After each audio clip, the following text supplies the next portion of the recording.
Serial में आने वाला एक नया ट्विस्ट है। जी हाँ, अब देविका आने वाली है अमेरिका और सबसे पहले जाने वाली है अनुज के घर और लगा देने वाली है अनुज, श्रुति और छोटी अनु की जमकर क्लास। जी हाँ, वो अनुज से कहती है आखिर तुझे जरूरत ही क्या थी अनुपमा से दोबारा मिलने की, और तू उससे मिला तो मिला, तूने उसे अपनी शादी में इनवाइट तक कर लिया और इतना काफी नहीं था कि तूने उसे अब नीचे दिखाने के लिए उसे अपने शादी में केटरिंग का काम दे दिया। आखिर अनुज तू कितना नीचे गिरेगा? आखिर तेरा उससे मतलब ही क्या है? जब 5 साल पहले तूने मेरी अनु को डिवोर्स दे दिया था तो तू उससे अलग क्यों नहीं रहता? आखिर तू उसे खुश क्यों नहीं रह लेता? तू अब भी उसके आगे पीछे घूमता रहता है। अगर तेरे अंदर थोड़ी भी शर्म होती या तेरे अंदर थोड़ी भी इज्जत होती, या फिर जो तू कहता है कि तू अनुपमा से आज भी प्यार करता है, तो तू शादी करता ही नहीं। अरे अगर तूने शादी करी तो तुझे अनुपमा को इनवाइट करने की क्या जरूरत थी? तुझे अच्छे से पता है कि अनु ये बात सुनकर कितनी हर्ट हुई होगी। तुझे अच्छे से पता है कि अनु तेरी शादी में जरूर आएगी, वो तेरी खुशियों में शामिल होने जरूर आएगी, पर लेकिन वो अंदर से टूट जाएगी। और तू तो इतना बेशर्म हो गया है कि तूने अपनी केटरिंग का जिम्मा भी अनु को दे दिया। किसी के भोलेपन का इतना भी फायदा नहीं उठाना चाहिए अनुज।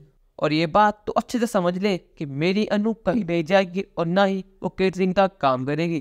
तुझे शादी करनी है कर, नहीं करनी मत कर, पर मेरी अनु और तेरा कोई मतलब नहीं है। आखिर वो तेरी शादी में आई ही क्यों? आखिर तू उसका लगता कौन है और वो तुझे लगती ही कौन है?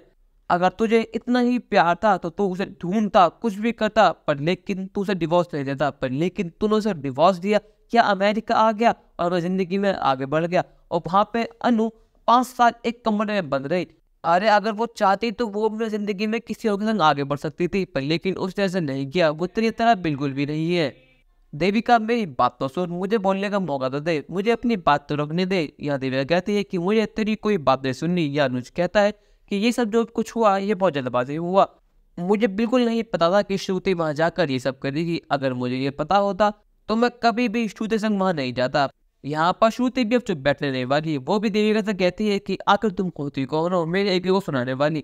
जो कुछ भी इसकी और अनुपमा के बीच था वो सब कुछ खत्म हो चुका है और अब हम दोनों आगे बढ़ रहे हैं। देविका कहती है कि मैं भी तो यही कह रही हूँ कि तुम दोनों को आगे बढ़ना है तो आगे बढ़ो, पर लेकिन मेरी अनु से दूर रहो। आखिर तुम्हारा मतलब ही क्या था उसे अपनी शादी में इन्वाइट करने का? या श्रुति कहती है कि जोशी बहन मेरी फ्रेंड है तो एज अ फ्रेंड मैं उन्हें इन्वाइट करने गई थी, और अमेरिका में एक है, उनके अलावा मेरा यहाँ पे कोई भी नहीं है। यहाँ देविका कहती है कि मैं अनुज से बात कर रही हूँ तुमसे, तो अच्छा होगा कि तुम हम दोनों के बीच में ना ही बोलो।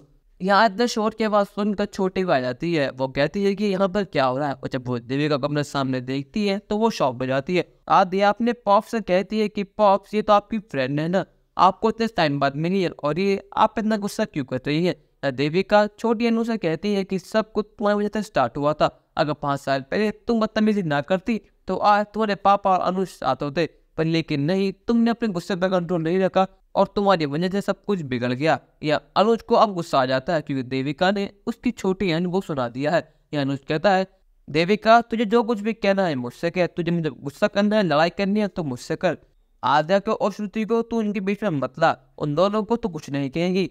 यह देविका कहती है कि मुझे तेरे से बात ही नहीं करनी, मैं तो इतना बताने आई थी कि अनु न तेरी शादी में आएगी और न ही तरह केटरिंग का काम करेगी, और आगे से मेरी अनु के आगे भी दिखना भी मत, वरना मुझसे बुरा और कोई नहीं होगा।